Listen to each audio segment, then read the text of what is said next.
Donc, après avoir dessiné, il faut souvent appliquer des modifications du dessin. Ça ne veut pas dire forcément changer le dessin, mais l'agrémenter, le compléter.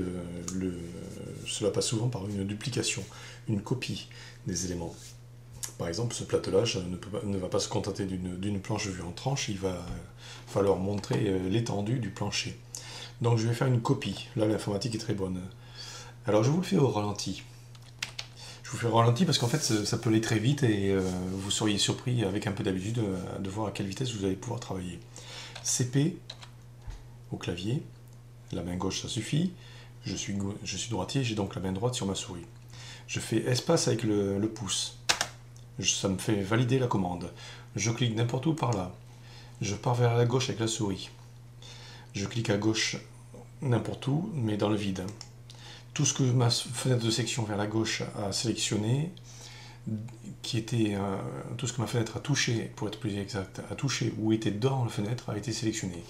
Je fais bouton droit de ma souris pour dire j'ai terminé ma sélection, puisqu'il me dit spécifier les entités. Bouton de droite, j'ai terminé ma sélection. Il me dit spécifier un point de départ, n'importe où par là, j'ai pas besoin d'aller m'embêter à aller choper un point quelconque de l'objet, n'importe où par là. N'oubliez pas que vous avez affaire à un logiciel vectoriel. Tout ce qu'il veut, lui, c'est un vecteur. Un vecteur, c'est un point de départ et un point d'arrivée qui lui permet de déduire une direction. Nous sommes ici bloqués en orthonomie, F8. Mais la direction peut être par là, ou par là, ou par là, n'importe où, voyez ? Je me bloque en F8, du coup je n'ai besoin que de dire la quantité. Ma planche faisant 200 mm, je veux que mes planches soient séparées de 5 mm, je vais dire donc 205. Par là, c'est comme si je disais par là de 205.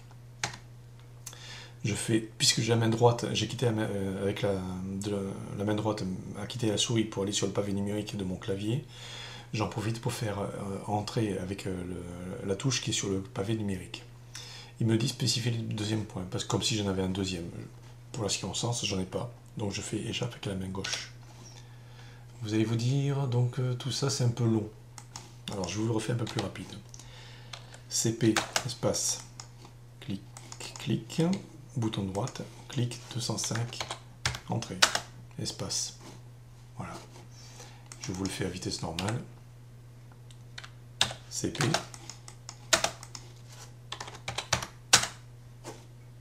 Vous voyez, avec un peu d'habitude, ça peut aller relativement de façon assez rapide. Bon, alors, la commande copier, c'est ça. La commande déplacer. La commande déplacer, c'est strictement la même chose, mis à part que le résultat est légèrement différent, évidemment. On ne fait pas une copie, on fait le déplacement d'un objet. Donc, DP, espace, clic, clic, bouton de droite, clic, 205, je l'ai déplacé de 205. Vous voyez, c'est strictement la même chose, mis à part que là, c'est pas une copie, c'est un déplacement. CP, clic, clic, espace, clic, 205, j'ai fait ma copie. Quand on connaît l'un, on connaît l'autre, mis à part qu'on sait très bien qu'à un moment donné, il y a une différence.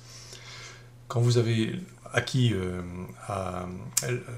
une des commandes, copier ou déplacer, et que vous l'avez bien en main, vous la connaissez par cœur, franchement, vous allez voir que ça va très vite. Et surtout, ces deux commandes reviennent énormément souvent, énormément de fois dans une séance de dessin.